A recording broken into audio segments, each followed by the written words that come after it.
Assalamualaikum warahmatullahi wabarakatuh. Perkenalkan, nama saya Anijma Nafisah. Saya mahasiswi program studi Pendidikan Ekonomi semester 4 pagi Universitas Pancasakti, Bekasi. Di video kali ini saya akan menjelaskan mengenai contoh RPP, di mana video kali ini untuk memenuhi ujian akhir semester mata kuliah Perencanaan Pembelajaran dengan dosen pengampu Ibu Nadia Rista, SPD MPDE. Selamat menyaksikan.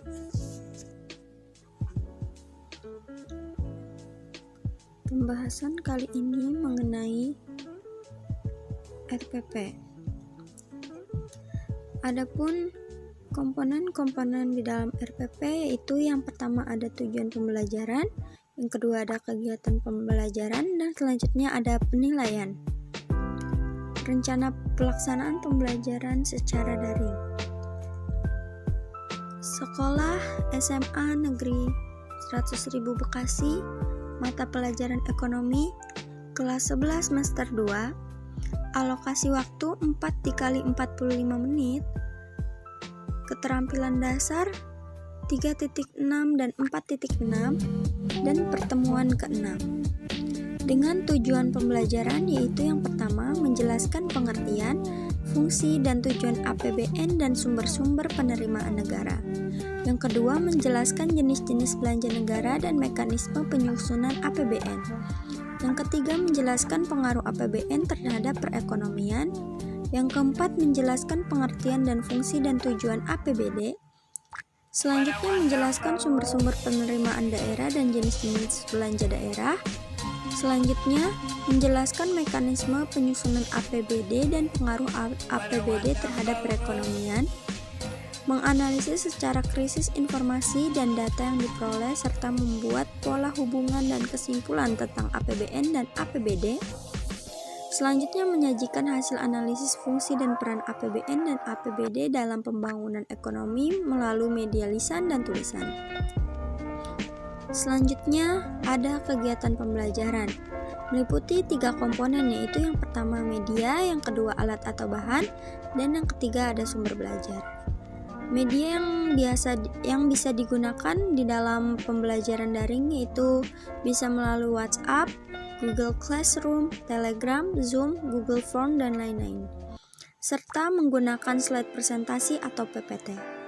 Selanjutnya alat atau bahan yaitu laptop, handphone, tablet, dan lain-lain.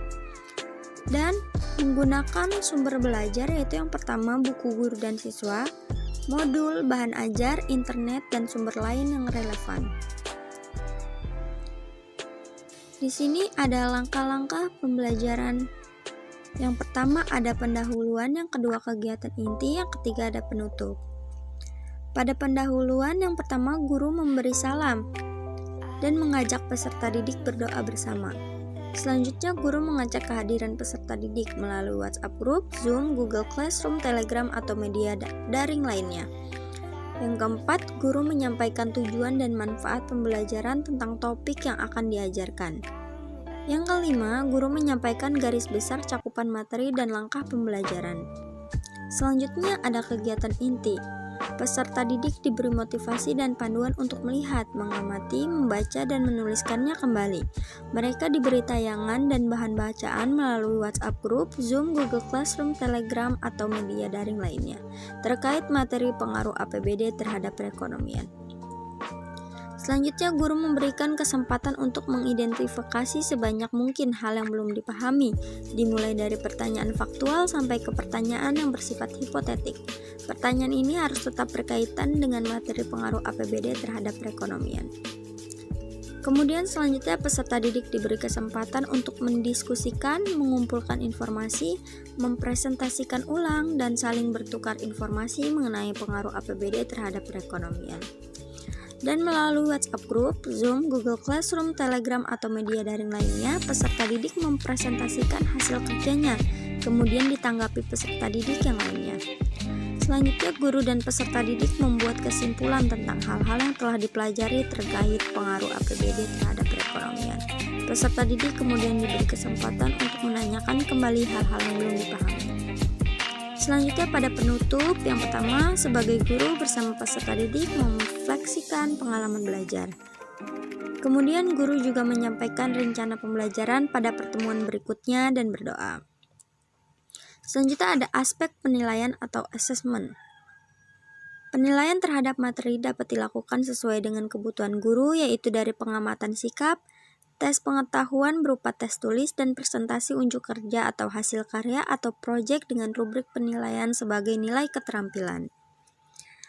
Di bawahnya ada mengetahui kepala sekolah, dan sebelah kanan ada guru mata pelajaran.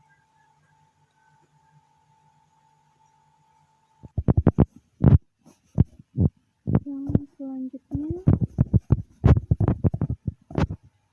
ada beberapa aspek di dalam RPP, yaitu yang pertama ada penilaian, pembelajaran remedial, dan pengayaan. Yang pertama yang harus dicantumkan di dalam RPP yaitu ada teknik penilaian, di mana teknik penilaian ini terdapat beberapa aspek, yaitu yang pertama ada sikap, kemudian di dalam sikap ini terdapat beberapa penilaian juga, yaitu ada penilaian observasi, yang kedua penilaian diri, dan yang ketiga ada penilaian teman sebaya. Selanjutnya pada teknik penilaian itu ada teknik pengetahuan, dan di dalam RPP ada tertulis uraian atau pilihan ganda, bisa melalui tes lisan atau observasi terhadap diskusi, tanya jawab, dan percakapan, dan bisa juga melalui penugasan. Selanjutnya ada aspek keterampilan, di mana aspek-aspek yang dinilai yaitu yang pertama kesesuaian respon dengan pertanyaan, yang kedua keserasian pemilihan kata, yang ketiga kesesuaian penggunaan tata bahasa, dan yang keempat ada kelafalan.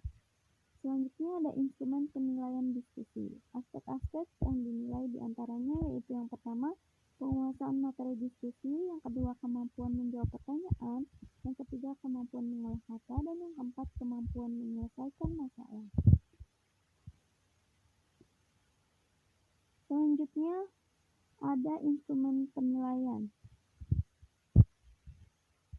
Segala pertemuan harus dinilai melalui instrumen penilaian, yaitu maupun pertemuan pertama, kedua, ataupun ketiga. Yang ketiga ada pembelajaran remedial dan pengayaan. Remedial diperuntukkan bagi peserta didik yang belum memenuhi kriteria ketuntasan minimal atau KKM. Maka guru bisa memberikan soal tambahan, misalnya sebagai berikut, yaitu yang pertama, jelaskan tentang sistem pembagian kekuasaan negara. Yang kedua, jelaskan tentang kedudukan dan fungsi Kementerian Negara Republik Indonesia dan lembaga pemerintah non-kementerian. Dan yang ketiga, jelaskan tentang nilai-nilai Pancasila dalam penyelenggaraan pemerintahan. Kemudian di bawahnya ada kolom contoh program remedi.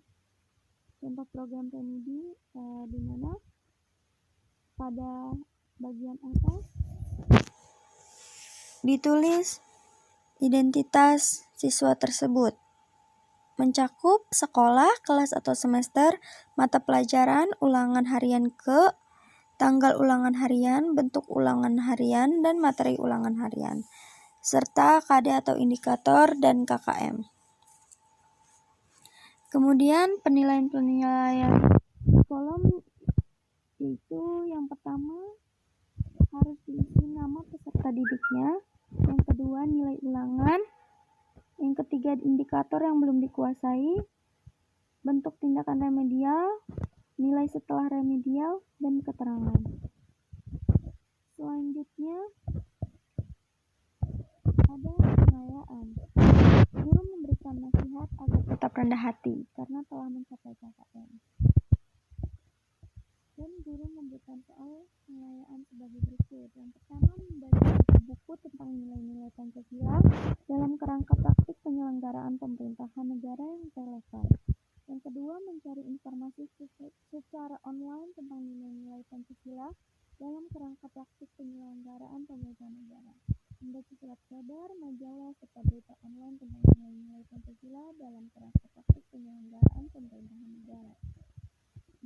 keempat, mengamati langsung tentang nilai-nilai Pancasila dalam perangkat praktik penyelenggaraan pemerintahan negara yang ada di lingkungan. Selanjutnya, yang keempat ada teknik penilaian. Teknik penilaian yang dinilai yaitu sikap. Penilaian sikap meliputi aspek penilaian observasi, penilaian diri. Pertama, yaitu penilaian observasi berdasarkan pengamatan sikap dan perilaku peserta didik sehari-hari, baik terkait dalam proses pembelajaran maupun secara umum. Pengamatan langsung dilakukan oleh guru. Contoh instrumen penilaian sikap.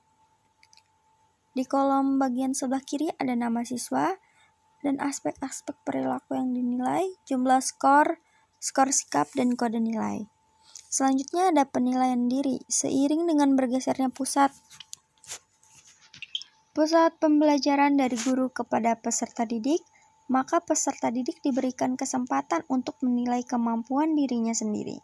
Namun agar penilaian tetap bersifat objektif, maka guru hendaknya menjelaskan terlebih dahulu tujuan dari penilaian diri ini. Menentukan kompetensi yang akan dinilai, kemudian juga menentukan kriteria penilaian yang akan digunakan, dan merumuskan format penilaiannya. Jadi singkatnya format penilaiannya disiapkan oleh guru terlebih dahulu. Contoh format penilaian diri, yaitu yang pertama ada pernyataan. Selama diskusi saya ikut serta mengusulkan ide atau gagasan. Kemudian peserta didik mengisi ya atau tidak, dan jumlah skor, skor sikap, dan kode nilai. Selanjutnya ada pengetahuan.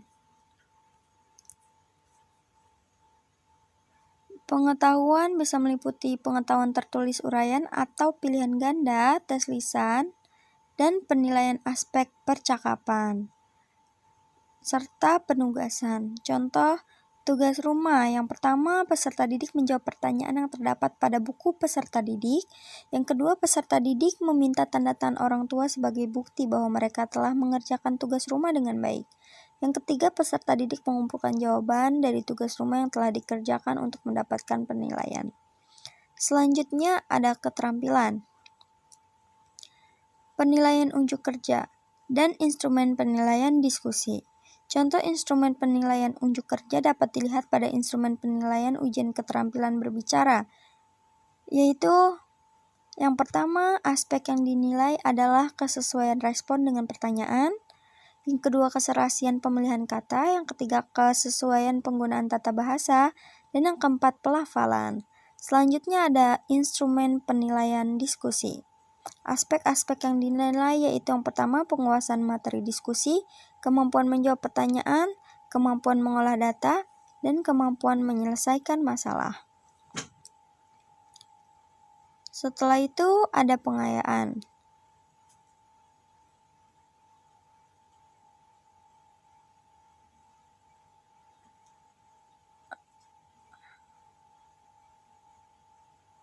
Lalu ada pembelajaran remedial dan pengayaan.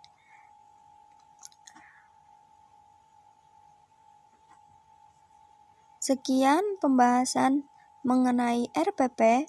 Kurang lebihnya saya mohon maaf. Wassalamualaikum warahmatullahi wabarakatuh.